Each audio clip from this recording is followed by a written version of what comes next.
Bueno, el problema de la vivienda es un problema que al final depende fundamentalmente de la voluntad política y de la voluntad colectiva.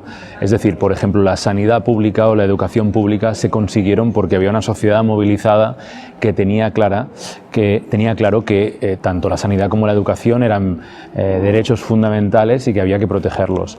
Con la vivienda sucede algo parecido.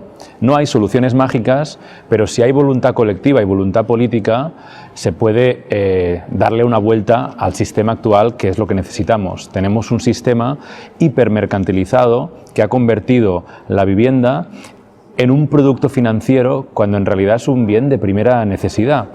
Entonces, ¿qué tipo de medidas se pueden tomar a corto plazo? La primera es, viendo que cada vez más gente vivimos de alquiler y que la especulación se ha trasladado con mucha fuerza al mercado del alquiler, se trataría de darle estabilidad a toda la gente que está pagando ahora una renta.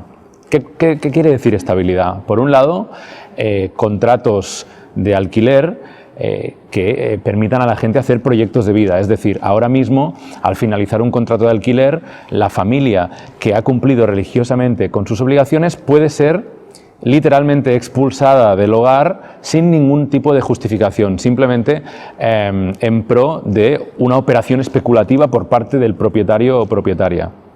Entonces se trataría, como ya se hace, por ejemplo, en Alemania, en Austria o en otros países de Europa, de que los contratos de alquiler se puedan renovar automáticamente, a no ser que haya una necesidad por parte del propietario o propietaria de recuperar la vivienda, por ejemplo, para un familiar.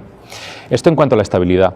Y por otra parte hay otro problema, que es el de la especulación con los precios, que es el problema fundamental que hace que haya tantas expulsiones. Hablamos de que en el Estado español una familia es desahuciada cada 8 minutos por la especulación con el alquiler. Es decir, al final de esta entrevista habrán desahuciado a una familia, una entrevista muy corta, y el otro problema que tenemos es que los alquileres ahora mismo asfixian a la economía productiva, es decir, la gente está destinando prácticamente la mitad de sus ingresos a pagar alquileres. Entonces lo que hay que hacer es regular los precios haciendo que haya una vinculación entre el precio del alquiler y los ingresos de la ciudadanía. Esto también se hace en media Europa, no son medidas que se hayan tomado ahora, hace años ya que, por ejemplo, Dinamarca regula el precio del alquiler en buena parte del mercado, también lo hace Austria en una parte del mercado, ahora lo está haciendo Alemania y Francia, y por otra parte es fundamental desmercantilizar la vivienda, y eso significa extender el parque de vivienda público de alquiler y también protegido.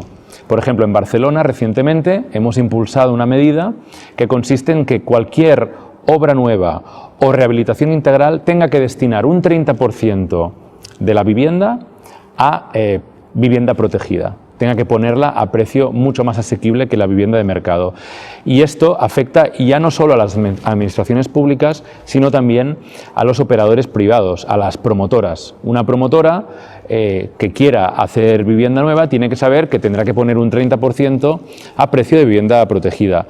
Esto, que está siendo tachado por algunos intereses financieros inmobiliarios de medida impracticable, casi bolivariana y otros adjetivos que nos ponen, es algo que ya se hace en media Europa. De hecho, en Euskadi mismo se viene destinando una parte muy importante de la nueva vivienda que se hace por parte de actores privados a parque protegido, vivienda protegida.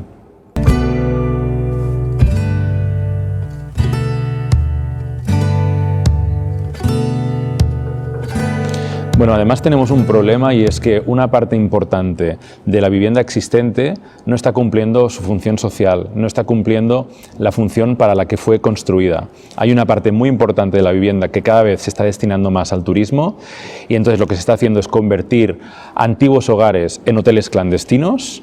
Esto es un proceso acelerado de especulación con la vivienda que está haciendo mucho daño a nuestras ciudades.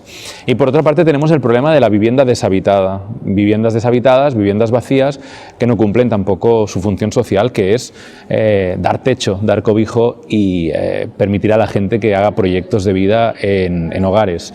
Entonces hay que tomar medidas valientes. Por un lado, parar de raíz la extensión de la turistificación de la vivienda, la conversión de viviendas en hoteles clandestinos, y no solo parar, sino recuperar las viviendas que ya están siendo de forma permanente usadas como hoteles clandestinos y que vuelva a ser vivienda para los vecinos y vecinas de las ciudades.